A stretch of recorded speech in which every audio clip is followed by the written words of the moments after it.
Sejam muito bem-vindos a mais um Papo Food Podcast. Eu sou o Marcos Fonseca, esse episódio é o número coelho 43. Hoje eu estou muito bem acompanhado da minha amiga Luma. E hoje, cara, o Papo Food hoje vai ser de altíssimo nível. A gente tá com um diretor de marketing CMO de grandes marcas. Eu vou citar só duas grandes marcas que ele passou, cara, Habib's e Madeiro. A gente tá aqui hoje com o Rafael Polacchini. Seja muito bem-vindo ao Papo Food. E gostaria agora que você se apresentasse um pouquinho pra gente começar esse papo aí. Obrigado, Marcos. Obrigado, Luma. Muito obrigada, tá? É um prazer estar aqui com vocês para bater esse papo. Eu sou Rafael Polacchini, tenho 38 anos, 2 filhos. Sou designer gráfico de formação, virginiano, um pouco característicos de designers, né? Que gostam de coisas bem feitas. Adoro marketing, adoro comportamento de consumo, adoro o comportamento das pessoas. Acho que essa ciência é maravilhosa. Então, para mim é um prazer estar aqui falando com vocês hoje.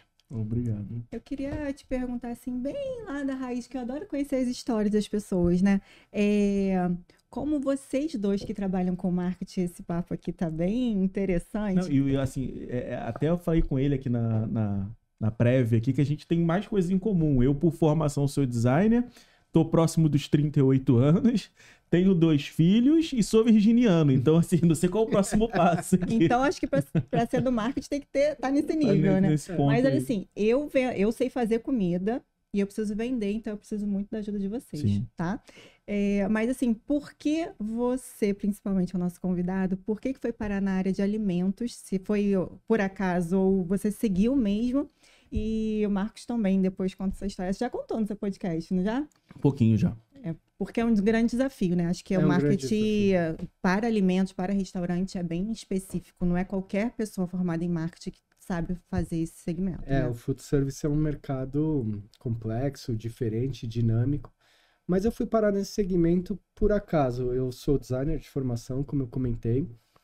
Eu entrei muito garoto no grupo Habib's, onde eu comecei a atuar como designer gráfico, e lá eu tive uma trilha de carreira e fui me desenvolvendo, e depois eu fui, obviamente, ampliando um pouco o meu escopo de atuação, me desenvolvendo quanto a marketing, e aí eu fiquei lá durante muitos anos, o que fez eu ter essa trajetória muito ligada ao food service, né, uma marca brasileira que tem também uma conexão com esse mercado nacional de muitos anos, mas eu diria, Luma, que esse mercado ele da mesma forma que ele é desafiador, ele é apaixonante, né? Porque ele é um mercado que ele é muito rico de possibilidades. Ele permite você ter estratégias de marketing, de comunicação, estratégias de vendas das mais variadas possíveis, né? Você como empresário e expert aí no segmento, você sabe que não existe uma única estratégia, existe, na verdade, uma forma de pensar e, obviamente, sempre muito foco no cliente. Eu acho que a alimentação é uma coisa que demanda mais do que um pensamento de comunicação e de construção de marca, demanda muita verdade, demanda muita experiência, demanda muito você fazer aquilo de verdade no dia a dia e teu cliente perceber o que você está fazendo, tua proposta. Sim, o que eu vejo nos restaurantes, assim, como eu venho da gastronomia, a gente, quanto profissional da gastronomia, pensa em fazer uma comida. Tipo, o que eu quero fazer? Eu gosto de fazer um bolo, eu gosto de fazer uma salada, eu gosto de fazer uma carne. Tá, mas fica com dúvidas também no que colocar no cardápio e o pessoal do marketing fica às vezes perdido, assim, tá? Mas quem é a sua empresa? Qual é o seu segmento de verdade? Porque quer colocar tudo e não tem uma identidade. E o marketing vem para isso, né? Vem para criar esse brand, né? Criar uma comunicação com o público para trazer a estratégia perfeita. Porque só produto por produto não se vende, né? Não se vende. Eu acho que isso é para todos os setores, mas pegando esse teu gancho de que para fazer uma receita você pode colocar diferentes ingredientes e muitas vezes é difícil fazer escolhas, eu acho que uma estratégia de marketing ela não é diferente, né? Você tem sim a possibilidade de fazer muitas coisas, mas no fundo a grande necessidade é você entender aquilo que é relevante para o teu cliente, a partir obviamente de um propósito, de uma intenção de valor. Então muitas vezes você tem uma intenção, é preciso você construir essa intenção e passa, obviamente, por entendimento e disciplina. É assim que eu entendo. Porque quando você acaba atirando para qualquer lado, vamos dizer assim, muitas vezes você perde a sua real identidade. E você perdendo essa identidade, você não sabe nem com qual consumidor você quer se conectar, qual é o teu cliente, qual é a tua fortaleza. Eu acho que esse é o grande esse é o grande ponto, né, de fazer uma estratégia de marketing para restaurantes, é você saber exatamente que ingrediente pôr para que você não estrague o molho e não acabe entregando algo que não era o que você estava buscando. Então, eu acredito que nesse caso o marketing deveria vir primeiro do que o próprio cardápio, por exemplo, né? Saber para quem eu estou cozinhando, para quem eu vou vender, para quem eu vou fazer esse... Porque se você faz o contrário, depois, por exemplo, você está perdido no meio do caminho, né? Rafael, hoje nessa tua atuação como consultor de marketing, de vendas, queria que você me falasse um pouquinho, que eu acho que é um assunto bem relevante na questão dos pilares, né? De branding, de comunicação para o food service aí. O que você entende nesse... Bom, eu acho que todo trabalho de branding bem feito, né? Ele primeiro precisa ter uma intenção e depois precisa ter um aprofundamento, uma análise, né? Se você não sabe muito bem os territórios que você está atuando, você não vai conseguir ter uma proposta de valor. Você não vai conseguir estabelecer um discurso que te ajude a contribuir àquele diferencial, aqueles atributos, a imagem. E aí você cai no grande risco de ser genérico. O que a gente vê por aí é muita gente tentando copiar referências, restaurantes de sucesso, quando na verdade a gente é assim como ser humano, né?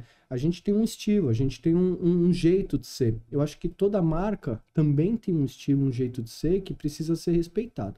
Obviamente você pode fazer adaptações, você está sempre com a cabeça muito aberta, da mesma forma que você tem uma culinária, você pode ter um lançamento de produtos, mas se você não estabelecer muito bem quem é o seu target, quem é o seu público-alvo, aquilo que é relevante para esse público e entender como construir uma proposta de diferenciação, eu acho que você acaba se perdendo. Então esses são para mim os grandes pilares, né? Os pilares de você ter uma intenção muito clara, e isso nasce muitas vezes até antes de você ter um branding bem estruturado, mas aí sim você vai para um trabalho de entendimento e formatação de uma proposta de valor. E no final aí sim você tem um território interessante de marca, você tem uma relevância no discurso e você consegue se conectar com o cliente, com as pessoas no final do dia. Senão, eu acho que fica bem complicado.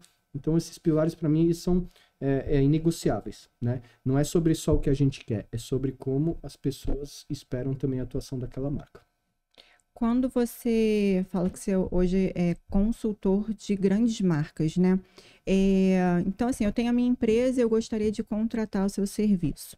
Qual é o primeiro passo, assim? Como é que é a trajetória da equipe de marketing para os restaurantes? A primeira etapa é um diagnóstico, né? Se a gente não entende onde a gente está, é muito difícil você desenhar um caminho para chegar aonde você quer. Então, eu sempre busco fazer uma imersão muito grande. Eu caio para dentro do negócio, né? Eu vou conversar com os clientes, eu vou conversar com os investidores, com os operadores, com a equipe do restaurante, com a equipe do corporativo, para desenhar a cultura. Eu vou entender como que é a venda, eu vou entender como é que são os indicadores, aquilo que o cliente está sinalizando, né? Que mais gosta, aquilo que ele menos gosta. E aí eu sempre procuro traçar num primeiro momento um diagnóstico que é em direção ao futuro daquilo que a marca quer.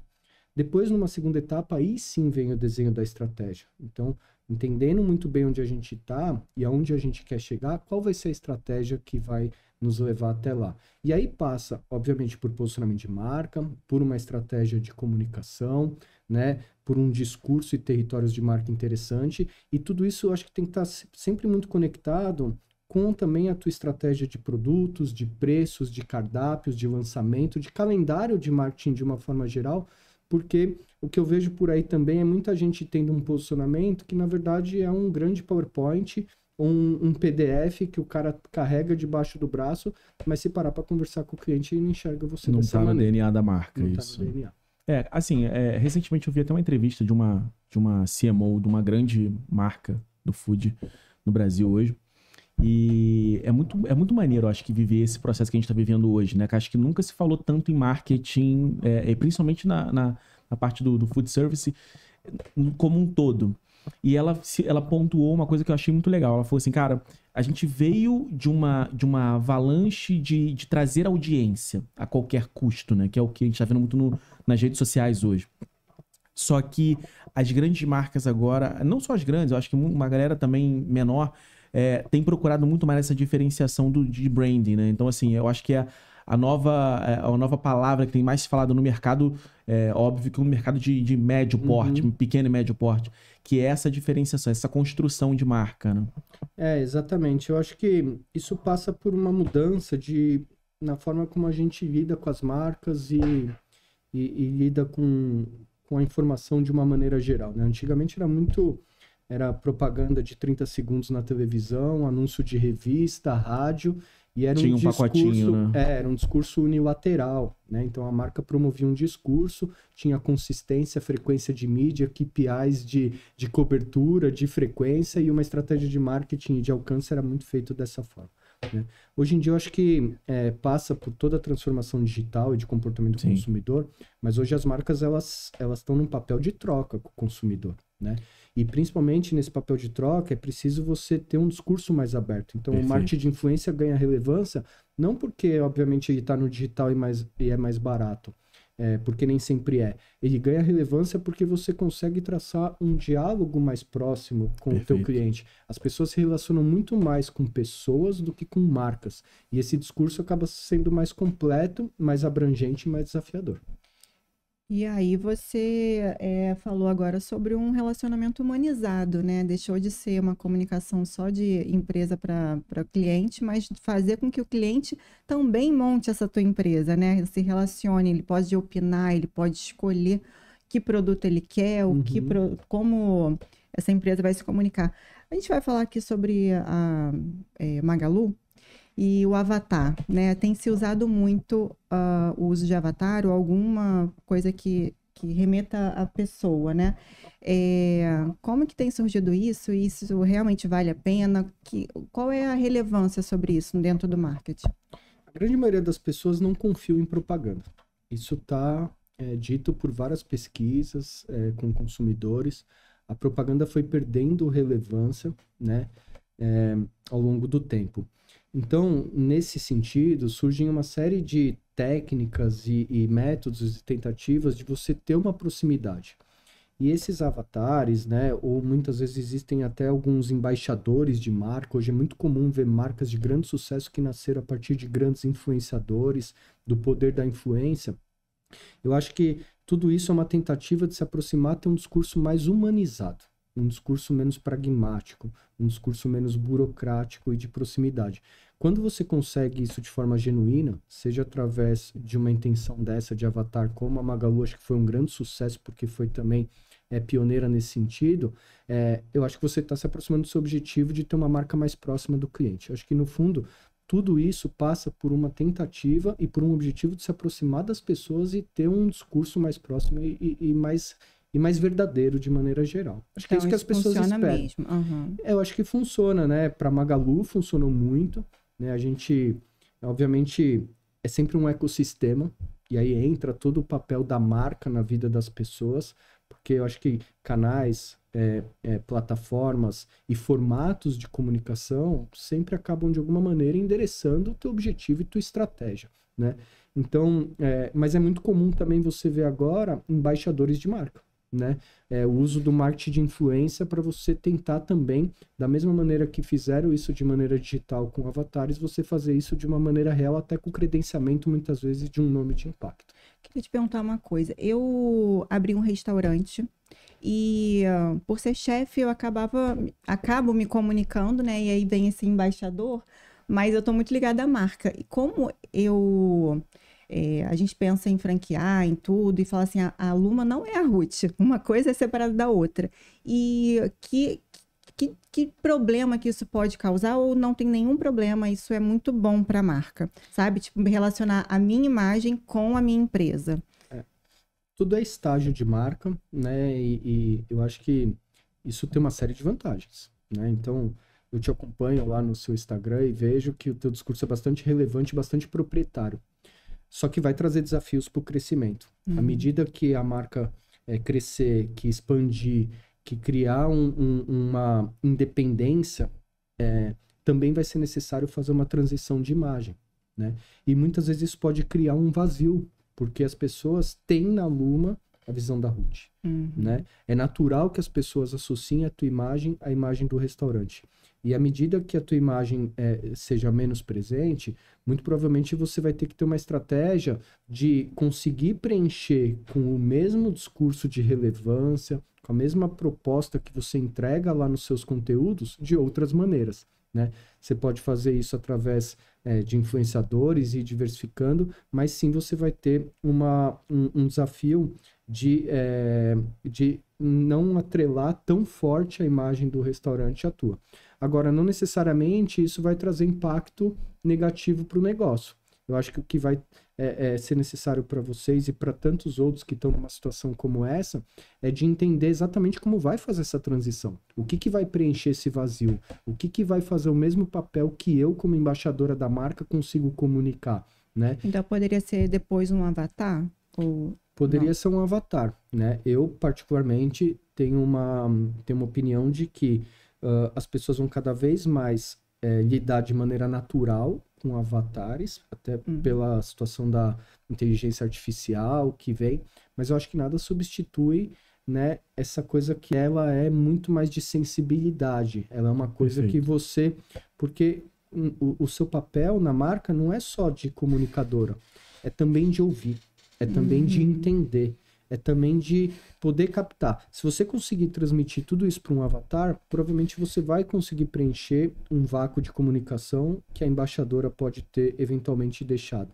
Mas eu acredito que quanto mais humano for, quanto mais isso for sensível e tiver essa capacidade de desconectar com as pessoas, acho que mais forte e mais relevante vai ser. Talvez até numa linha do tempo isso seja mais curto e tenha um impacto mais positivo. Então, aproveitando esse gancho que você está falando de estágio de marca, eu acho que é um assunto bem legal que eu quero entrar, é sobre estratégia de venda e qualificação. Que entra, a gente começa a falar de estratégia e naturalmente falar de CRM, né, de base, né, de enriquecimento de base, enfim. Queria entrar um pouquinho nesse assunto contigo. Eu acho que a primeira coisa que é sempre importante é você tem que pensar na sua atratividade de marca, que é a tua capacidade de atrair clientes, né? Então você, obviamente, vai entender o set competitivo, os teus concorrentes, o teu consumidor, e você vai ter que ter uma estratégia de atração de cliente. Não necessariamente essa estratégia de atração, ela vai ser a tua rentabilidade, né?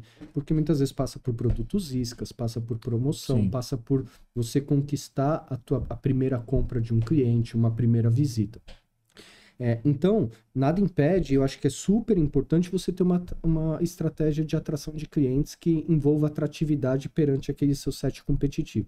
Só que eu acho que esse é só o primeiro estágio de uma estratégia de vendas. A partir do momento que você conquista um cliente, a partir do momento que ele entra no teu restaurante, eu acho que tanto do ponto de vista de serviço, de encantamento, de cardápio, né, de diferenciais de produtos, você tem sim que ter uma estratégia de qualificação. É super importante. Eu passei por algumas marcas, né, e algumas delas tinham um perfil extremamente promocional, né? Obviamente isso tem o lado de luz e sombra, né? Você consegue muitas vezes com uma promoção lotar o seu restaurante, você consegue atrair cliente num curto espaço de tempo, ou seja, é aquelas coisas que eu costumo dizer, mexer o ponteiro, você bota uma promoção no dia seguinte, você entra no restaurante, você vê que tá diferente, que tá lotado o teu restaurante, só que isso traz uma responsabilidade de você entender exatamente qual é a imagem de marca, porque se você não tem, na mesma medida que você busca uma estratégia de atração ou promocional, se você não tem uma qualificação de marca, uma experiência relevante, você vai se tornando cada vez mais refém de promoção. E aí você, se tornando refém de promoção, você provavelmente vai ter uma dificuldade de aumento de faturamento, de aumento de rentabilidade. Então, acho que é sempre um pensamento muito binário, né? Como é que eu consigo, primeiro, conquistar um cliente, atrair um cliente, e depois como que eu consigo qualificar a venda com uma estratégia de cardápio, uma estratégia promocional, uma estratégia de venda qualificada, né? O que eu chamo de venda qualificada? Itens agregados, ou itens de maior margem, ou itens que aumentam o seu ticket médio, para que você consiga qualificar a venda. Então, eu acho super importante você olhar para as duas coisas. Como que eu atraio o cliente né? E como que eu também qualifico a minha venda e qualifico a minha rentabilidade. Assim, um assunto... Eu não sei de onde é que surgiu essa fagulha, né? Uma coisa que tem se falado muito no mercado hoje é sobre base. Sobre CRM, sobre... E assim, quando você fala dessa questão de promocional, de trazer o cliente para a tua base e criar essa base, né? Seja promocional, seja qualquer outra base. E hoje um assunto que eu acho que tá muito embaçado, eu acho que é a melhor palavra. Acho que eu ainda confesso que eu não encontrei ainda uma resposta real que eu acredite naquilo. É falar sobre esse enriquecimento de base, né? A gente até falou um pouquinho no bastidor sobre isso. E eu queria um pouquinho da tua opinião, cara, sobre essa questão de enriquecimento de base. Eu vou até dar um passo atrás, Marcos, porque eu acho que enriquecimento de base muitas vezes é mais um desejo do que uma necessidade, né? Isso não tira a importância dos dados, pelo contrário. Eu acho que uma empresa que não tem dados de cliente, ela tá com uma venda nos olhos e tá navegando no escuro e não sabe nem aonde pode chegar e muitas vezes pode dar com uma cara no muro. Então é super importante ter dado. Mas acho que é importante ter dado, principalmente, aderentes ao teu core business e que busque responder algumas respostas para suas perguntas, né? Enriquecimento de base demográfico, econômico ou comportamental daquilo que não é o seu core business, eu particularmente não vejo tanto valor. Você usou até um termo que eu achei interessante, que foi a infobesidade. Eu acho que acaba sendo infobesidade. Você tem muito isso. dado, você tem pouco insight, você tem zero poder de ação. Quando esse caminho é inverso, eu não parto da intenção de ter um enriquecimento de dados, eu parto de algumas perguntas que eu preciso de respostas e insights. Isso é muito mais assertivo e você foca de verdade naquilo que é importante para o teu cliente, né? Por várias situações, a gente se via em situações difíceis, porque o dado hoje ele é primordial e muitas vezes você acaba não tendo dado, principalmente em vendas delivery, você tem uma baixa profundidade de dados do teu cliente. Então, acho que é importante você entender como você consegue enriquecer isso, mas de maneira relevante, entregando benefício verdadeiro para o teu cliente, né? Nessa estratégia, por exemplo, é muito comum programas de fidelidade. E eu acho que isso é uma coisa muito interessante, porque o programa de fidelidade ele nasce da natureza de você entender o comportamento do teu consumidor e, de alguma maneira, interferir nesse comportamento, buscando um aumento de compra, um aumento de recorrência. E aí você vai querer entender exatamente quem é o teu cliente de promoção, quem é o teu cliente de lançamento, quem é o teu cliente de família, quem é o teu cliente vegetariano, quem é o teu cliente de segunda-feira, quem é o teu cliente de final de semana. E aí você está buscando respostas para o teu negócio como um grande quebra-cabeça estratégico que você vai cirúrgico. E aí você, através de um programa de fidelidade, muitas vezes você pode exercitar ações personalizadas e entender como que isso respondeu para você, enriquecendo a base do comportamento do teu cliente. Gera relacionamento com a base. Gera relacionamento. Se você não focar em relacionamento com o cliente, você acaba muitas vezes caindo no genérico. Você tem muito dado, não tem resposta nenhuma de como aumentar o faturamento do teu negócio ou como mudar o comportamento desse cliente. Eu acredito que a gente passou por uma fase de lançamento de programa de fidelidade, né? E naquela época se discutia muito assim, mas o iFood dominou o mercado de delivery e eu tenho o meu canal de delivery fraco, eu preciso fortalecer porque aqui é mais rentável. E eu vejo muitas marcas brigando no oceano vermelho, né? Eu tive um grande case na minha carreira, que foi quando a gente conseguiu, na verdade, mudar essa estratégia de brigar no oceano vermelho de um cliente que está pensando delivery para focar em quem já era cliente e já tinha relacionamento com a marca.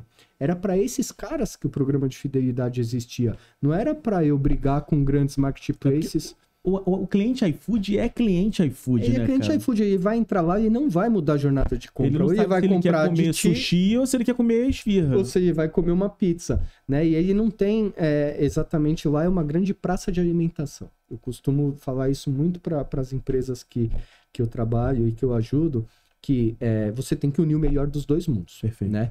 O iFood, ele é uma grande praça de alimentação, as pessoas vão entrar lá e vão comprar, se não comprar de você, vão comprar de outro, você precisa ter relevância, uma estratégia matadora de vendas lá, para você vender da melhor maneira dentro do teu marketplace. E da mesma maneira que você tem que entender que é um cliente que tem um relacionamento mais assíduo com a marca e buscar entregar um benefício ampliado. O que é um benefício ampliado? Eu tenho um desconto, eu tenho uma fidelidade que entrega para o cara um produto grátis, que entrega um lançamento exclusivo, E a partir daí, sim, eu vou enriquecendo os dados. A partir daí, você vai tendo uma arquitetura de dados que você vai conseguindo traçar comportamentos e clusters de consumidor que vai fazer sentido para aquele atuador de negócio. Então, eu acho que um grande conselho que eu tenho para quem está com restaurantes e com esse desafio é: entenda como você pode extrair o melhor dos dois mundos. Como que você pode vender muito no iFood e como que você pode ter o melhor relacionamento com o seu cliente. Eu acho que hoje essa é a maior briga do mercado, né? É o pessoal entender. Eu falo muito isso, eu acho que isso é muito. A minha ideia bate muito com a tua em relação ao iFood, quando você fala de praça de alimentação. Eu falo pra todo mundo que, cara, iFood é veículo de mídia, cara. Ele tá ali na possibilidade de te colocar de frente para um cliente que provavelmente não conheceria a tua marca. Exatamente. E ali tá o ponto de você entrar na casa do cara para poder se apresentar, não só o teu produto, mas como a tua marca, a tua experiência como um todo. Eu acho que isso aí é uma parada muito maneira. Eu cara. vou falar aqui como dono de restaurante, tá? Vocês se entendem aí, mas eu tô aqui meio perdida. Eu vou falar assim, quais são as minhas dificuldades, que é da maioria. Hoje em dia, a facilidade de entrar pelo iFood é muito fácil. Qualquer pessoa de dentro de casa consegue abrir um delivery.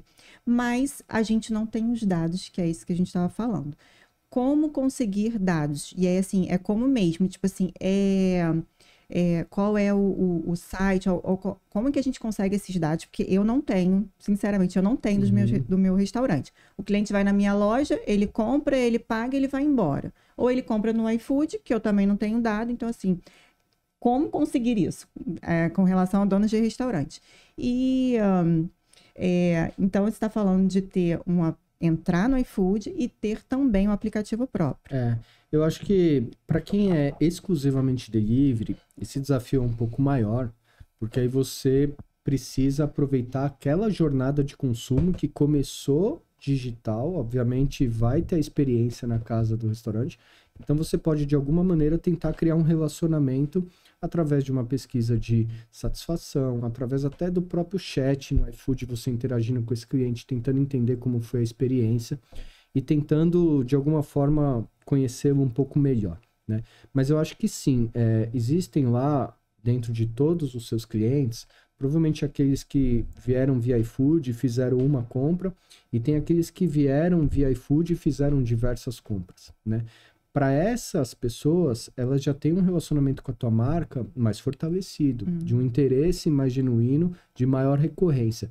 Para essa turma, minha grande recomendação é você desenhar estratégias de atratividade, de benefício. Então, você ter um aplicativo só para você fazer pedido delivery, talvez não seja a melhor estratégia para quem está começando um restaurante ou uma rede que ainda seja pequena, né? É preciso discutir o momento certo de você investir num canal próprio, porque senão você pode estar despejando energia e não ter o sucesso. Eu já passei por isso. Por outro lado, se você entender que esse teu aplicativo, o grande objetivo dele é relacionamento com o cliente, da marca com o cliente, aí muito provavelmente você não vai escalar na mesma medida que escala um marketplace, mas você vai ter aqueles clientes que são mais importantes para a marca e aqueles que você vai conseguir de verdade entregar uma relevância maior. Então, aplicativo por aplicativo, eu acho que pode ser um pouco vago. Agora, um aplicativo que consiga entregar um programa de fidelidade relevante, promoções exclusivas, lançamentos de produtos e principalmente personalizar essa experiência que vem com a questão do marketing. Então, à medida que você vai entendendo esse consumidor, você poder falar do produto favorito dele, você poder falar de um lançamento que tem a ver com o poder com o comportamento de compra dele, você automaticamente vai estar gerando relevância, porque você está entendendo o que ele gosta, você está entendendo o que ele quer, e você está entregando exatamente aquilo que ele, de alguma maneira, está esperando. Se você comunicar de maneira igual para todos, provavelmente você vai ter um engajamento, uma conversão muito baixa, e você vai gastar uma energia e um dinheiro que talvez não te traga um retorno. Mas como que é feita essa comunicação? De falar assim, oi, tudo bem? Você já compra comigo? E eu tenho também uma outra forma de venda, onde você vai ter mais benefícios e tudo. Como que é feito, além do tráfego pago, usa o tráfego pago, usa um folheto, como é que é a estratégia mesmo, assim? Eu acho que a estratégia mais hard sell é uma estratégia de você aproveitar todo e qualquer ponto de contato com o cliente. Então, a tua embalagem comunica, o teu pós-venda comunica, né? A tua rede social comunica. À medida que você vai conseguindo se conectar com esse consumidor de maneira complementar aos dados que o iFood te traz, que são dados muito transacionais, É um primeiro caminho muito interessante. Mas eu acho que quando você tem, por exemplo, uma jornada física, você tem um restaurante que tem um salão ou que tem um takeaway, aí eu acho que é super importante você entender como você coloca a tua plataforma na jornada física desses clientes. Vou te contar um case que eu passei. A gente brigava muito para tentar aumentar pedido e não dava certo. O que foi uma virada de chave? Quando a gente focou naqueles clientes que iam presencial no restaurante. A partir daí a gente criou cuponagem e programa de fidelidade que morava dentro do aplicativo, que colocava o aplicativo na jornada física, o cara estava sentado na mesa do restaurante resgatando um produto do Fidelidade, resgatando um cupom de desconto, e a partir daí eu não estou mais com o aplicativo como uma plataforma de delivery, eu estou com o aplicativo como uma plataforma de benefício, de relacionamento com a marca. Perfeito. A partir daí você monta uma estratégia de CRM, fragmentação de dados, de comportamento, o que é importante para esse, o que é importante para esse, e cada vez mais você vai tendo a capacidade de ser natural, de gerar relevância, porque você vai entendendo quais são os seus públicos e o que eles gostam. Então, no delivery é mais difícil, quando você tem o físico é mais fácil, mas tudo que o cliente vê e tudo que o cliente toca da sua marca é uma oportunidade de você tentar se conectar com ele. Não existe uma única. Não existe uma única. Cara, eu acho que é um assunto muito, muito maneiro. Eu gosto muito de falar de iFood porque rende, né? Recentemente a gente teve a presença do João Barcelos aqui, que é teu companheiro. Inclusive, se você não assistiu ainda, quando acabar, espera acabar, não pula não. Quando acabar esse episódio aqui, volta lá, o episódio de João Barcelos tá sensacional. E o João falou uma coisa, cara, que é o que eu mais ouço, assim, no mercado. Eu queria muito ouvir de você. As pessoas falam que o mercado tá saturado, né? E aí o João falou assim, hoje, ele falou, vamos fazer uma continha rápida aqui. A iFood hoje tem cadastrado na plataforma 200 e poucos mil restaurantes. E aí ele falou, esse assunto explodiu minha cabeça. Ele falou assim, cara, a iFood hoje faz 70 milhões de pedidos mês. Aí eu falei, beleza, 70 milhões de pedidos pra caramba, né? E aí quando a gente começa a entender densidade demográfica, populacional, tá falando de, sei lá, 200 e poucos milhões de habitantes hoje. A gente tá falando que, cara, é menos que um terço da população que tá fazendo esses pedidos. E aí ele traz um dado muito assustador. A iFood hoje é o terceiro no ranking de pedidos de delivery hoje. Ele falou que 100 milhões de pedidos telefone. Ele falou assim, cara, interior... porque a gente acha que Rio de Janeiro é... porque a gente vive em metrópole, né, a gente vive nas grandes e a gente tem vive nessa bolha e acredita que o mercado tá saturado. Aí ele falou assim, cara, vamos lá. A iFood hoje tem na base 200 e poucos mil. A base da Brasel, isso de afiliados registrados na Brasel, tá em 1 milhão. Fora a galera que não tá afiliada, a galera da informalidade que existe pra caramba. E aí ele falou assim, o WhatsApp hoje tem 130 milhões de pedidos mês, cara. E assim, falando de rede agora, como é que a rede encara isso? Porque uma coisa é eu falar para um pequeno restaurante sobre pedido via WhatsApp, e outra coisa é eu falar de uma rede, né? Eu acho que uma grande armadilha para marqueteiros e estrategistas de vendas é se basear naquilo que é o seu universo, o teu comportamento de compra. O Brasil é enorme, é um continente, tem muitos comportamentos diferentes. O WhatsApp é a principal plataforma de delivery ainda hoje. E eu acho que tem uma coisa que eu não acredito que o mercado esteja saturado, eu acredito que o que falta é você tentar buscar uma estratégia diferente que seja mais aderente, que seja mais relevante para o teu negócio, né? O WhatsApp, ele não é somente uma plataforma de pedidos. As pessoas conversam com a marca, né? A gente vê muita gente que prefere ligar no delivery, que prefere pedir pelo WhatsApp, não é só por baixa intimidade digital, não é só porque não está acostumado com o iFood, é porque a pessoa tem uma relação com aquela marca. Você pede todo final de semana na mesma pizzaria, muitas vezes você conhece o nome da pessoa que vai atender o telefone. Pedir, né? Exatamente, o cara fala, Rafa, hoje vai ser aquela mesma da semana passada, né? Eu acho que, de novo, a gente volta no tema do relacionamento e da relevância, porque eu acho que saturado tá de coisas que são rasas, né? De coisas que muitas vezes a marca tem um interesse muito financeiro sobre o cliente e não quer se conectar com ele de verdade.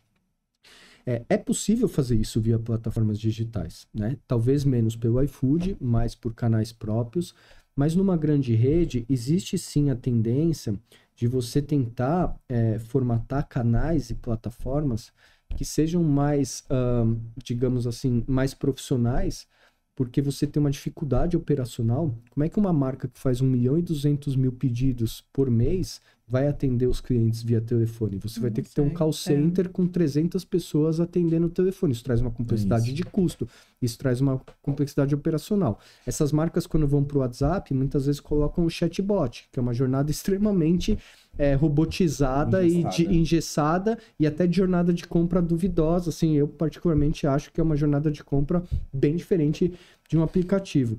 Então, eu acho que o que falta muitas vezes para as marcas é aquela máxima de pense global, mas haja local, né? Perfeito. A gente vê muitas marcas criando relevância porque agem local. Houve uma tendência muito grande de hamburguerias, né? Gourmets, eu acho que isso teve um boom, assim. Em alguns momentos a gente via hamburguerias de bairro que tem uma filial mais lotadas do que um McDonald's, do que um Burger King.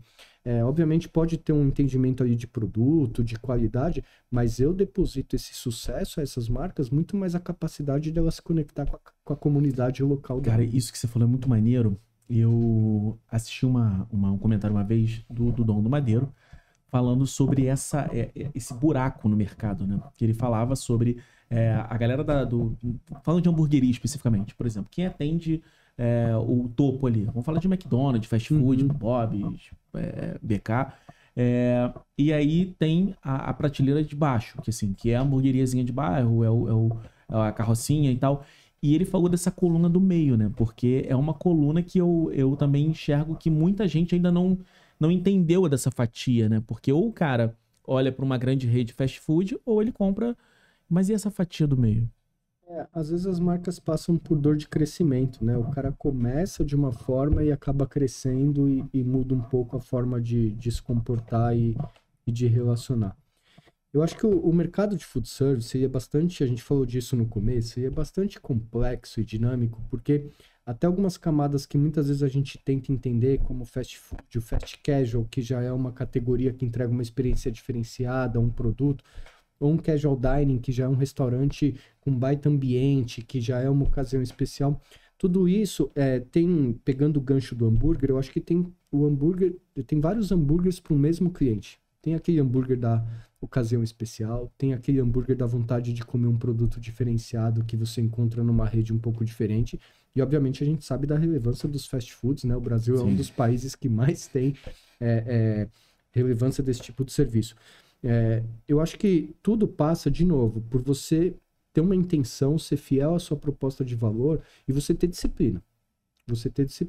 Porque se você não consegue ser fiel às suas raízes, você até pode passar por um processo de transformação, mas você não sabe muito bem onde esse processo de transformação vai te levar. Eu acho que a gente começa a voltar no assunto de branding, né, da parte de crise de identidade. Eu acho que o que eu mais vejo hoje no mercado que é a galera um copiando o outro, principalmente agora com rede social, né, com trend, com um monte de coisa acontecendo aí.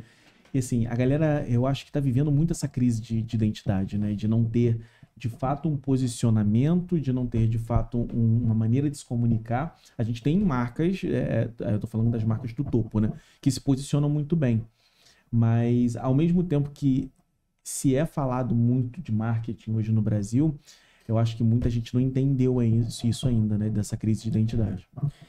Eu acho que o importante quando a gente fala de branding é você tentar encontrar um espaço de diferenciação, que é o oposto de você usar de maneira excessiva as referências ou até acabar copiando algum... Que é o que a gente mais vê hoje. Que é o que a gente mais vê hoje. Eu acho que quando você não entende que espaço de diferenciação que você quer, você não chega lá. Você não chega lá, né? E a cópia, o benchmark excessivo, ele é um perigo, porque aí tudo vale, né? E a gente, como ser humano, eu acabei de comentar, a gente tem uma identidade, as marcas também têm, né? Então, voltando, de fato, nessa questão do branding, eu acho que o principal desafio é como que eu encontro um espaço de diferenciação, algo que eu faço diferente dos meus concorrentes e que é importante para o meu cliente? Se você conseguir responder essa pergunta de uma maneira efetiva e for fiel, obviamente de maneira assertiva, né? Você sim vai conseguir. Então, eu acho que esse é o grande ponto. As pessoas não podem querer ser igual a todas as outras. Elas têm que buscar uma diferenciação. E aí eu acho que o marketing veio para isso, as agências, né? Eu vou fazer uma crítica aqui, que já passei por algumas agências e o que eu ficava muito chateada era o seguinte, as agências têm como proposta falar assim, o meu serviço eu posto 3, 4, 5 vezes na semana. Vende um pacote. Né? E acabou. E aí você me manda as fotos, os vídeos, se você não me mandar, não tem como fazer isso pra você. Aí eu falo assim, eu já tenho a foto, já sei escrever, sei postar, sei ver no Instagram qual é o relatório lá, eu não preciso de você pra isso. Aí eu acabava tirando. E a outra crítica agências que não entendiam qual era o espírito, qual era a essência da minha marca. Então, quando ela começava a postar, eu falava assim, gente, não é nada disso. Não é nada disso, tá totalmente diferente. Eu já não enxergo a minha marca ali. Vocês têm esses feedbacks, assim, ou já viram isso também em outras marcas? Com certeza. Eu tive a felicidade de trabalhar com grandes agências e aprendi muito sempre nessas trocas, né? E é natural a gente aprender coisas boas e aprender coisas ruins. Eu tive um momento que a gente tinha uma agência in-house, que era uma agência que cuidava das marcas, né, que eu trabalhava. E por que isso era muito interessante? Porque vivia o negócio. Vivia o negócio, o pulso, entende o cliente, senta no restaurante, fica observando o comportamento, para conversar. Porque é a partir disso que uma agência consegue ter um papel relevante. Criatividade é importante? Existem KPIs e inteligência de mídia que pode agregar para o teu negócio? Totalmente. Agora, se você não tiver uma estratégia, um planejamento de comunicação que converse com o que é a tua marca, você vai acabar tendo um staff de comunicação. É muitas vezes o que você comentou. Quem pega uma foto, faz um texto, mas não sabe interpretar, é um staff de comunicação que muitas vezes está deturpando a conversa da marca, né? E aí volta no papo. Por que um embaixador é tão importante? Porque ninguém conhece o teu negócio melhor do que você. Ninguém conhece a alma do teu negócio. Ninguém conhece os teus clientes melhor do que você. O grande desafio das agências é vestir os sapatos de um empresário, de um dono de restaurante e ter interesse genuíno pelo que a marca é e pelo que é importante para o cliente. Quando a agência entende isso, ela vai prosperar. Senão ela vai pegar 2, 3, 4, 5 clientes e depois ela não vai entregar resultado para nenhum deles. Provavelmente vai ficar renovando o contrato a todo tempo e não vai ter nenhuma relação duradoura. Eu vou aprofundar um pouquinho isso, que eu acho que é um assunto bacana. Que é levar para o assunto, levar para o ponto, na verdade, da conversa, de que eu chamo de micromarketing, né? Porque é o fato de você pensar por praça, né? Uhum. É diferente. Por exemplo, o Habib's abriu uma loja aqui na Barra e o Habib's abriu uma loja em Manaus. Então, assim, o perfil é diferente, não só de público, mas de compra, de consumo, né? E, assim, tem até o caso da Coca-Cola, quando entrou aquele caso do garantido, do caprichoso, que a Coca, um não comprava porque era da cor do rival e tal. E como é que é essa questão, como é que foi, né, na sua experiência, né, trabalhando com rede, com loja no Brasil inteiro, como era feito isso, essa diferenciação? Acaba tendo algumas camadas, né? Tem uma camada nacional, que aí é um discurso de posicionamento, um discurso de marca, um discurso promocional. Mas o micromarketing, ele passa tanto por um entendimento de trade e jornada, quanto por um comportamento, por aspectos comportamentais, né? Isso refletia muitas vezes, inclusive, na estratégia de vendas. Eu já tive inúmeros cases que eu vendia muito mais uma categoria de produto numa regional do que na outra. Sim. Eu vendia muito mais um sabor numa regional do que um sabor numa outra regional.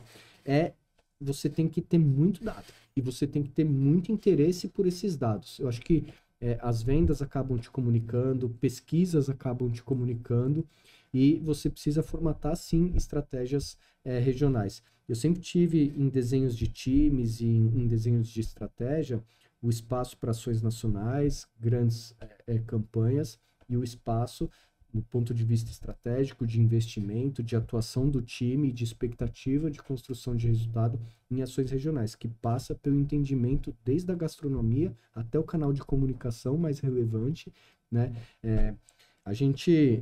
Eu acompanhei muitas inaugurações de restaurante. E uma coisa que era muito curioso para mim era ver o perfil do público que ia na inauguração.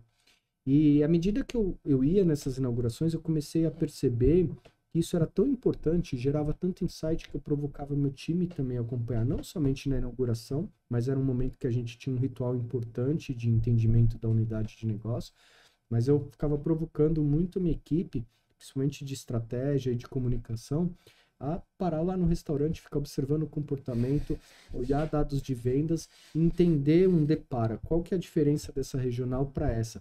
O que isso vai impactar na minha estratégia versus essa estratégia. Quantas lojas tu chegou a operar simultaneamente? 575. 575? 575 E é tudo centralizado no mesmo marketing, na mesma agência, na mesma equipe? Exato. Ou tem regional? É centralizado, né? A gestão é centralizada, mas sempre com equipes regionais. Não tem como você fazer marketing do Rio de Janeiro para Manaus, como você fazer marketing de São Paulo para o Rio Grande do Sul, né? Obviamente tem um discurso de marca generalista que é abrangente para todos. Mas se você não tiver uma pitada regional, né, é muito comum você ver propaganda que bota estereótipo. O cara quer conversar com um público nordestino e ele traz uma música característica da região. Isso eu acho que é raso e muito ruim no meu ponto de vista, porque não é estereotipando um comportamento, um gênero musical, uma roupa, uma etnia que você vai conseguir se conectar. Obviamente você pode até buscar uma associação um pouco maior nesse sentido, mas você precisa entender qual que é o comportamento do cara com a tua marca, né? Era muito comum, e esse é um grande case, que em algumas regionais o sabor mais vendido do Habib's era a esfirra de carne. Em outros lugares a esfirra mais vendida era de queijo. Em outros lugares vendia muito bem frango, em outros lugares vendia muito mal frango. Então isso tem a ver até com a culinária. Trazendo agora para o universo da pizza, estou participando de alguns projetos. Aqui no Rio é muito comum você pôr ketchup na pizza. Sim. No Nordeste é muito comum você cortar pizza em quadrados, né? Em São Paulo, o comportamento de consumo de pizza é completamente diferente. É um segmento que tem diversos tipos de massas, diversos tipos de recheios e até propostas, né? Daquela pizza napolitana, da clássica italiana, da pizza americanizada, daquela... E assim, você vai traçar isso como uma diretriz global, muito provavelmente você vai ter dificuldade. Se você entender qual é o comportamento, e aí eu não estou dizendo que você tem que ter uma pizza para cada regional. Sim. Né? Mas você tem que muitas vezes até considerar isso na tua estratégia de expansão. O teu produto faz sentido para aquela regional? Se não faz sentido para aquela regional, ou você procura uma outra área de expansão, ou você se questiona se de fato faz sentido você adaptar o produto para aquela regional, porque senão você não vai conseguir chegar de uma maneira relevante naquele território. Cara, uma curiosidade. Eu confesso que eu nunca entendi isso. E até me perdoa se a pergunta é idiota. Mas eu lembro que o Habib's uma vez lançou até um pastel de nata, cara. Pastel de Belém. Quem fala pastel de Belém fica ofendido, né? O português mesmo chama pastel de nata. Eu queria entender, assim, um pouco da estratégia por trás disso, porque, assim, eu adoro. É um doce português, mas num restaurante árabe, por exemplo, né? O Habib's é um restaurante muito democrático, né? Ele nasceu como uma culinária árabe, ele tem o pastel como um grande produto, o pastel de Belém ou o pastel de nata também como um grande sucesso de vendas. A estratégia do Habib's, e é assim até hoje, ela passa muito por procurar produtos que sejam aderentes para a proposta de valor da marca. Então, o Dr. Alberto Saraiva, que é o fundador e presidente, ele sempre disse muito que ele procurava produtos que começassem com zero, porque é o DNA da marca, oferecer acesso, ser democrático, né? Então, um doce que é uma delícia, que é um produto de grande aceitação, que te permite vender num preço que seja aderente com a tua proposta de valor, e fazer muito sentido para a marca, independente de ser português, brasileiro ou árabe. Sim. Né? Então, novamente, eu volto no ponto. Você sempre está buscando um pouco de coerência. Ainda que não seja uma coerência de nacionalidades, de unir o árabe com o português, né? Mas que seja uma coerência daquilo que o teu cliente está buscando, que são produtos de qualidade e acessíveis do ponto de vista de preço. Mas a parada aqui eu acho muito legal, né? Uma coisa muito disruptiva, né? Porque a gente tem aquela imagem clássica do Habib's, da esfirra e tudo mais, e quando você entra, tu vê um produto... Cara, os caras lançaram pastel de Belém aqui, pastel de nata, e isso é muito maneiro. Assim, não só porque eu gosto do produto, mas é maneiro por conta dessa quebra de paradigma, né? Mas teve burburinho, assim, na época de lançar, o marketing falou, não tem nada a ver, não, gostei da ideia. Eu sempre ouvi essa história, eu não estava lá na época, né? E tinha um diretor de marketing na época que eu via muitas histórias até com bom humor, assim, contada dentro da empresa, que na época o cara disse, pô, mas é uma rede árabe, você quer lançar um doce português, você vai acabar com a rede, né? Existe essa dicotomia, né? Dá, de fato, algum ruído, mas a verdade é que muitas vezes isso mora também, até mesmo num preconceito que a gente cria, Sim. Não que o teu consumidor vai sentir de verdade. E eu acho que uma coisa muito bacana do Habib's é que ele tem essa capacidade de unir diferentes coisas com uma proposta de valor que seja transversal e que faça sentido para o cliente, independente de parecer coerente sobre ser português ou ser árabe, né? Então, de novo, não tem uma forma correta, única de você fazer as coisas. É preciso você entender aquilo que é importante para o teu cliente e entregar valor. A experimentação também. Experimentação. No caso dessa experiência que a gente está falando aqui, da esfirra quanto do pastel de Belém, tinha uma estratégia ali como produto isca e aumentar ticket médio, por exemplo, uma entradinha que seria a esfirra, e você complementar com uma sobremesa e aumentar esse ticket médio? Foi uma das estratégias? Sem dúvida. Eu acho que aí a gente entra num campo que a gente chama de gestão de categorias e categorias estratégicas, né? Quando você tem produtos iscas ou uma rede que é conhecida e tem como diferencial ser muito agressivo em promoções, mais do que necessário, né, é quase que uma premissa você ter estratégias de qualificação de venda e aumento de ticket médio, sobremesas, bebidas, entradas, batatas, itens complementares, combos, né? Obviamente não é só Habib's, todo mundo acaba olhando de uma maneira para isso, mas nesse caso era muito, a gente vivia discutindo e buscando como que a gente consegue qualificar as nossas categorias de sobremesa, qualificar a categoria de entrada, qualificar as suas bebidas com milkshake, com coisas do tipo, drinks, muitas vezes até apostando em apresentação, né, diferenciada, num design food, né, que a gente fala, porque sim, se você precisa ter uma estratégia de venda complementar, de venda agregada, seja de um item que o cliente não foi lá para comprar, como uma entrada ou uma sobremesa, ou até mesmo no upsell, né? Eu ia comprar uma bebida de R$ 9,90, mas eu tenho uma bebida de R$ 14,90 que é muito mais interessante, que é muito mais gostosa, e isso vai fazendo com que a tua estratégia de vendas ela vá se fortificando, né? Com que você tenha maior relevância em algumas estratégias e automaticamente somente teu ticket médio e tua margem no final do dia. Esse cruzamento de produto, assim, eu nem queria entrar no assunto de Habib's especificamente, que acabou sendo natural na situação. Mas eu lembro de uma ação que eu achei muito legal, inclusive, um tempo atrás, que que eles lançaram a esfirra invertida com hambúrguer, né? Que eu acho que é uma parada muito maneira, né? Porque você sai completamente fora do core da marca ali.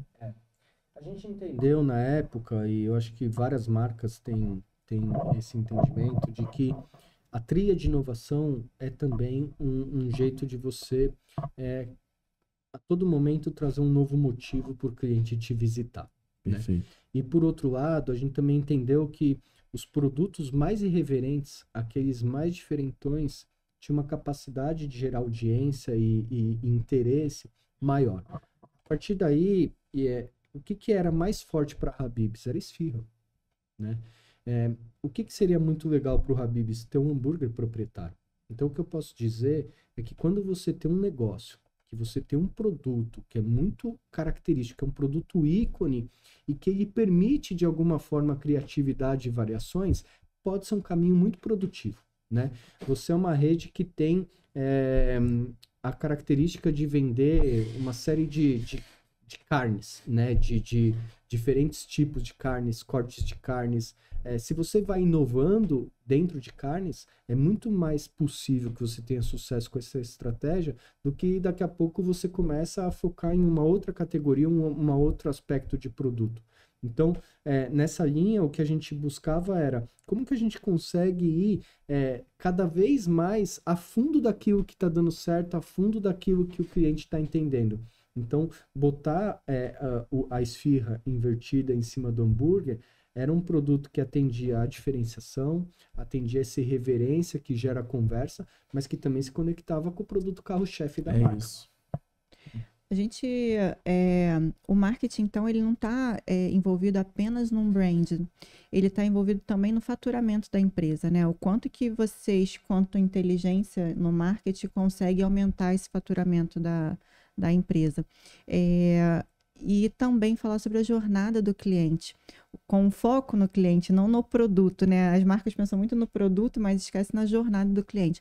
Eu vejo empresas, restaurantes que a gente é abordado com uma propaganda, né? Vi uma foto, deu desejo ali. Quando eu vou entrar, eu não sei como que eu compro, em qual região que tá, como é que eu consigo, qual o telefone, se está no iFood, se não está. Então, o marketing também deve pensar muito nessa jornada do cliente de compra, né? Isso, Como é que assim, só enriquecendo essa pergunta da Luma, como é que funciona, na verdade, para você, essa sua participação, que não sei, na verdade, nem sei se você participa disso, mas acredito que sim, dessa concepção de produto também, né? Essa construção. Tem laboratórios? Sim, eu acho que desenvolvimento de produto é algo que, ao mesmo tempo que ele é muito técnico, ele é preciso também se permitir que você tenha uma dinâmica mais criativa e até mesmo, em alguns casos, de tentativa, né, de aprendizado. Eu trabalhei de diferentes maneiras com áreas de desenvolvimento de produto, mas em todas elas o marketing tinha uma atuação muito forte, seja para encomendar, um produto que precisava cumprir um papel de categoria, uma coisa mais de vendas, ou encomendar um produto que tinha uma característica de marca, né? Porque produto, obviamente, constrói para a marca, e a marca constrói para o produto. Essa troca, ela é natural. Quando você vê, a gente já fez algumas campanhas, né? Uma delas que a gente fez foi também criar sobre esfirras de concorrência. A gente precisava, naquele momento, posicionar a nossa esfirra como um item que era de variedade, né? Porque ao longo dos anos, a relação do brasileiro com pizza, com esfirra, foi mudando, né? O brasileiro ele tem essa característica de inventar sabores. Então, a gente precisava mostrar que o nosso produto era versátil, que tudo funciona como uma esfirra, desde que seja gostoso. E aí a gente inventou alguns produtos junto com uma equipe de desenvolvimento que imitava sabores de ícones de fast food e que realmente ficou muito gostoso. Então o marketing ele tem uma relação visceral com o desenvolvimento de produto, porque o marketing ele tem que ser dentro da companhia a visão do cliente e como que a gente consegue conectar com a marca, com o cliente, através de um produto relevante. Vocês também, você como marca, agora você está fazendo minha marca, né? Mas você também chega e fala assim, ô Luma, olha só, eu conversei com o cliente, eu tenho esses dados e eu acho que para sua marca precisa, sei lá, lançar um suco, precisa lançar uma batata para complementar esse sanduíche. Vocês também vêm com essas estratégias para o dono da marca? Eu acho que tudo são questões de você construir de alguma maneira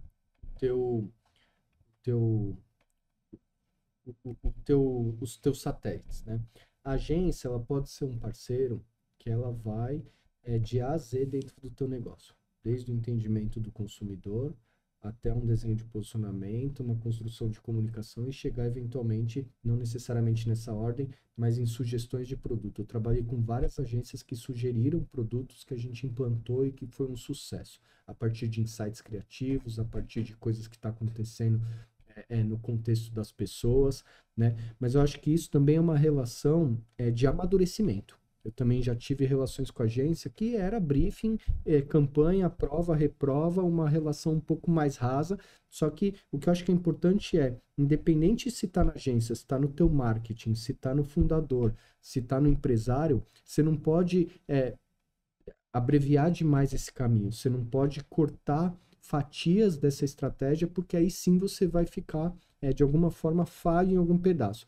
Então, acho que nem sempre a responsabilidade é da agência, mas a responsabilidade existe. Se você não está fazendo, é bom que você faça. Toda marca tem um tempo de maturação, né? Eu acho que é basicamente isso que você está... Eu acho que tem a ver também com o escopo, né? Porque existem várias relações, esse é o ponto que eu quero colocar. Existem diferentes relações com a agência. Eu sempre gostei de uma relação de muita proximidade, de muita profundidade, né? Em alguns momentos a gente tinha um grupo de pessoas de planejamento, de criação dentro da nossa empresa. A gente chamava isso de posto avançado. Por mais que a gente estava muitas vezes a 2 quarteirões de distância, a equipe da agência trabalhava dentro do meu escritório, porque ela participava de reuniões como fosse o meu time de marketing. Como muitas vezes ela participava de reuniões de negócio que não tinha a ver com campanha. Mas a gente saía da reunião, a gente parava para conversar e surgiam insights até mesmo por alguma complexidade operacional, por tempo de cozinha, como é que a minha comunicação pode contribuir para a minha operação ser mais ágil, o que eu não posso fazer porque eu gargalo a operação, né? Então, às vezes eu trabalhei muito com marcas que tinham o drive-thru como um canal importante, e drive-thru é pura agilidade. A minha estratégia de drive não pode ser a mesma estratégia de salão, nem se eu quiser. Porque o que manda no drive é agilidade. Se eu vendo um produto que demora 18 minutos para ser feito no drive, eu vou criar uma fila, eu vou estar impactando o negócio muito mais do que o meu desejo de aumentar ticket médio, né? Mas voltando no tema, eu acho que a agência, ela tem sim a capacidade de ser super estratégica e de contribuir com a marca no desenho da estratégia. O que eu acho que algumas empresas, algumas marcas acabam terceirizando a responsabilidade estratégica de uma maneira que não está 100% conectado na agência, e aí, obviamente, é um problema grave, porque você está deixando a estratégia para alguém que não entende do negócio. Alguma coisa errada, de certo, não vai dar certo. Essa diferenciação de canal, cara, é uma parada... Dá muita conversa, né? Quando a gente fala de drive, recentemente eu tive até uma conversa dessa com um cliente, onde eu acho que hoje, com a maturação desse mercado, eu acho que tá fluindo com um pouco mais, que é o cara entender que existem vários negócios dentro do negócio dele. Então, assim, eu acho que você falou muito bem disso, assim, entender que o drive tem uma vida própria, né? Porque tem produtos que performam dentro daquele canal que... O balcão, por exemplo, a venda direta, talvez tenha produtos que não performam nesse drive. Assim como tem produtos que não vão performar no delivery. Então, assim, são vários clientes dentro do cliente, né? E aí entra o desenho da jornada, que eu acho que a gente falou um pouco, né? Consigo me recordar de um desenho de jornada que a gente falava, principalmente de drive-thru, que era: eu chego, eu penso, eu peço, eu pago, eu espero e eu parto.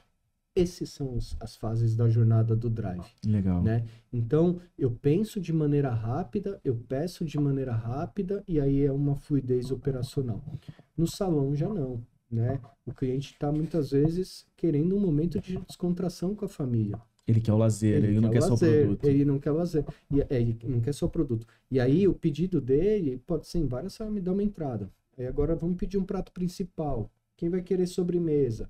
Quer um café? Vai escalonando. São coisas completamente diferentes. A jornada de compra de um salão, ela tem muitos pontos que ela pode voltar para o pedido em vários momentos. Sim. O drive não. O drive você tem que contribuir muito com a decisão do consumidor de maneira fácil, né? Cardápio. Cardápio muitas vezes é extenso, né? E aí, se você atrapalha o cliente no momento de decisão do pedido, ele fica ali lendo o cardápio, e fica ali pensando: será que eu peço isso? Será que eu peço isso? E se você tem um problema de agilidade, talvez você tenha mais sucesso com o teu negócio sendo mais veloz e melhorando essa decisão de compra, até enxugando o teu cardápio. Aí entra a parte de engenharia de cardápio. Um trabalho de engenharia de cardápio, até de mix menu, né? De quais são os itens. Eu tenho um monte de item no meu cardápio que não vende, só que eu tenho 20 páginas no cardápio. Eu já vi muito isso, eu gosto de observar, né? Acho que todos nós, de alguma maneira, senta no restaurante e fica olhando. Então, eu via muitas vezes o cara folhear o cardápio, voltar para a primeira página, folhear o cardápio, voltar para a primeira página e fazer isso 2, 3 vezes. Alguma coisa não tá legal, né? Ou eu tenho itens demais, ou meu cardápio não está ajudando aí a decidir, ou de alguma maneira eu não tenho um trabalho criativo ali que consiga direcionar o comportamento. Agora, se você de fato não tem um problema de giro, você tem lugares suficientes no teu restaurante para você tá tudo bem, esse momento de escolha ser um pouco mais demorado, ótimo, cada negócio tem uma característica, né? Então, algumas brigas é preciso você estabelecer de maneira muito prática. O que eu quero é variedade e uma gama de produtos muito grande, ou o que eu quero é agilidade, né? Tem redes que são monoprodutos, né? Outro dia lá eu tava com uma turma e eu almocei no entrecô, é um prato com batata, com molho. Eu acho aquilo genial, né? Ah, mas e se eu só tiver um produto? Pô, pra você talvez não vai dar certo. Eles nasceram dessa forma, tá no nome deles, eu acho né? que São Paulo é muito mais forte nessa questão de monoproduto, né? Existem hamburguerias que só trabalham com ultra smash e aí ele tem 4 tipos no cardápio só. E o cara faz 4 mil, 5 mil pedidos mês, cara. Quem nunca ouviu a história, né, do McFish, né, que o João fala muito disso. O McFish era um produto que tinha uma série de clientes fãs, né, que tinha uma relação com o McFish de amor. Eu adoro o McFish. Mas precisaram tirar, porque ele tinha uma complexidade operacional que Sim. atrapalhava toda a Sim. outra base que é a agilidade. Então esse é um exemplo que eu acho que ilustra muito bem aqui o que a gente está querendo dizer de escolhas estratégicas.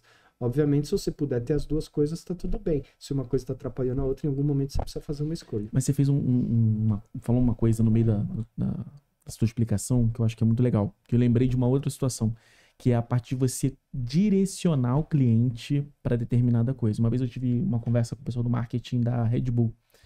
E aí era uma galera mais de campo, né? De consultoria de loja e tal. E ele falou uma coisa no meio de tava rolando um treinamento, tava eu batendo um papo com ele. E aí ele falou assim, cara, todo treinamento que a gente dá, a gente fala pro cara, o barman na hora de montar a bebida e tal, não usar a lata toda. Deixar 2 dedinhos da lata e mandar a lata pra mesa. A gente tem uma pesquisa que mostra que 30 e poucos % num raio da mesa acabam pedindo outro Red Bull porque tá vendo a lata, né? E isso é muito maneiro, né? Quando você direciona o cliente para aquilo, né? Eu acho que isso pode ser feito de várias formas, né? Então, pode ser feito através de um cardápio, pode ser feito através de visual merchandising, que são materiais complementares ali. Para alguns mais fast food, você tem diversos pontos de comunicação de trade. Para restaurantes, muitas vezes você tem o próprio serviço diferenciado de um garçom fazendo uma sugestão. Mas o importante eu acho que nesse sentido você traçar aquilo que é estratégico para você e ver de que maneira isso pode contribuir na venda, né? Eu sou um defensor de cardápios com fotos. Eu ia falar isso. As pessoas têm preguiça de ler. Eu como cliente, visuais, né? como cliente não gosto, e eu como marqueteiro sei que não ajuda a vender o que você quer que seja estratégico. Então, assim, você tem 5 sobremesas, mas tem aquela que você quer vender. Faz uma foto maravilhosa dela que ela vai subir 50% a venda se você botar ela no cardápio com destaque. Se você fizer uma lista lá, pode ser que você venda mais aquela que é mais difícil de preparar, ou tem uma margem menor, ou tem um ticket médio menor, ou que muitas vezes nem é a mais gostosa, né? Porque eu acho que muitas vezes também não é sobre só interesses de vendas ou interesses comerciais. Muitas vezes é como o cliente sai do teu restaurante falando daquela sobremesa, e você, com o conhecimento que você tem, sabe que quanto mais gente comer aquela sobremesa é melhor do que se comer a outra que não é tão gostosa. Então, volto no ponto. Tudo que o cliente vê e tudo que o cliente toca ou tem que comunicar para a marca, ou tem que contribuir com a experiência, ou tem que ajudar numa jornada de venda e venda de itens estratégicos. Você que é o dono aí do CRM, que tem os dados, eu queria falar sobre público vegetariano e vegano. É um consumo aí para presente e futuro? Eu vejo que grandes marcas já estão se adaptando. Como é esses dados que você tem sobre isso? Eu acho que em escalas diferentes, o vegetariano muito mais abrangente, o vegano um pouco menos, mas eu acho que é uma coisa de realidade, né? Eu não acho que é uma coisa de presente, não é uma coisa de futuro. Eu acho que para grandes marcas é importante você ter opções para que você possa ser democrático, acessível, porque muitas vezes você vai num restaurante em 5 pessoas e ali tem 1, 2 que são vegetarianos ou veganos, é importante. E da mesma forma que existem marcas de nicho que se especializam nesse setor, né? Eu acho que você sempre tem que ter um respeito, e principalmente se é uma marca que promove encontros, promove experiências, porque restaurante tem uma natureza, acho que a comida une, né? Ou você tá com amigos, ou você tá com um casal, ou você tá com uma família. Então, é importante para você, eu acho que ser democrático, você respeitar esse tipo de preferência ou de gosto, né? E acho que isso abre, sim, espaços para redes que se especializam, e embora o marcas de nicho ou marketing de nicho, ele tenha uma capilaridade, um potencial de capilaridade menor, ele tem talvez um potencial de relevância muito maior, porque você vai conversar exatamente com aquele público, com a conversa certa, com o produto correto, com a proposta de valor correta. Mas eu acho que é uma coisa, já da mesma maneira que eu sempre olhei muito para famílias e crianças, né? Você precisa olhar para a criança de uma maneira específica. Se você é uma marca que você quer atrair famílias, se você não tem proposta para criança, existem diversas pesquisas que mostram que muitas vezes quem determina onde a família vai é a criança. É a criança. É a criança. Seja por gosto e preferência, ou seja por restrição, né? Então, eu acho que quanto mais você consegue, né, respeitando tudo que a gente falou, de complexidade operacional, de proposta de valor, de identidade de marca, mas ser democrático, você acaba ganhando em algum aspecto, porque você não é restritivo para nenhum tipo de público e você acaba conquistando uma capacidade de fazer negócio maior. Cara, o papo foi bom. Eu só queria a última pergunta. Por favor. A gente, como os pequenos empreendedores, passam por muitas e muitas dificuldades. Aí eu queria levar para as grandes marcas. Quais seriam, assim, as maiores dificuldades das grandes marcas? Porque também tem, né? Não é só mil maravilhas. Bom, as grandes marcas, eu acho que quanto maior, maior tombo. Esse é um primeiro ponto, né? E eu acho que a velocidade e a capacidade de se reinventar, ela diminui muito, porque normalmente são grandes grupos de pessoas, discussões profundas, intensas. Então, grandes marcas, eu acho que o grande desafio delas é você ser veloz, né, versátil, maleável, ter uma capacidade de se adaptar, mas sem perder a proposta de valor. Eu já vi muitas discussões em grandes empresas que atendem ao interesse da companhia e não ao interesse do cliente. Do cliente. Né? É muito comum isso. E aí, se você falar assim, pô, Rafa, mas será que isso é intencional? Não, não é. É porque da mesma maneira que o empreendedor tem o seu desafio ali, mas ele tem uma capacidade de interpretar isso de uma maneira muito cirúrgica, as grandes marcas também passam por essa dificuldade, mas a única chance da marca ser bem-sucedida a longo prazo, né? Não estou falando aqui de uma coisa de curto prazo, é essa capacidade de se adaptar sem perder a proposta de valor, né? E com velocidade. Eu acho que esse é o grande ponto. Focar no cliente. Foco no cliente, independente de tamanho da empresa, né? Exatamente. Você tem alguma mensagem para deixar para a gente encerrar? Olha, aí você me pegou. Eu acho que acredita em marketing, né? Porque marketing é uma coisa que é luz e sombra. Só que o marketing bem feito, ele é um marketing que entrega valor e entrega benefício para o cliente. Muito tempo se falou de love brands, né? E eu acredito numa coisa que é de life brands, que são marcas que têm um papel na vida das pessoas. Legal. Né? Então, independente do seu tamanho, independente do teu estágio de marca, procure sempre focar no seu cliente de uma maneira genuína, né? De uma maneira que você realmente coloque ele como a cadeira mais importante em qualquer reunião dentro da tua empresa, em qualquer tomada de decisão. Muito bom. É isso. Gostei, adorei. Cara, o papo foi bom. Eu sei que você tá no Rio por conta da tua consultoria de marketing e vendas, você tá atendendo um grupo aqui no Rio. Então agora é o momento jabá, né? De você... Como é que a galera te acha? O arroba, LinkedIn. Rafael Polacchini é o meu LinkedIn. Costumo tratar tudo por lá. Vai ser um prazer bater um papo, independente de ser um contato comercial. Ou se quiser conversar sobre algum tema, vai ser um prazer conversar com vocês. Muito bom. Obrigado, pessoal. Até A gente mais. te agradece. Prazerzão ter você aqui. E é isso, pessoal. Obrigado por mais um Papo Food. Não esquece de curtir, comentar. Isso aí. É né? importante. E salvar o nosso Dá uma moral lá, Papo Food. pessoal. É isso aí. Galera, obrigado. Valeu. Até mais. Até o próximo. Tchau, tchau.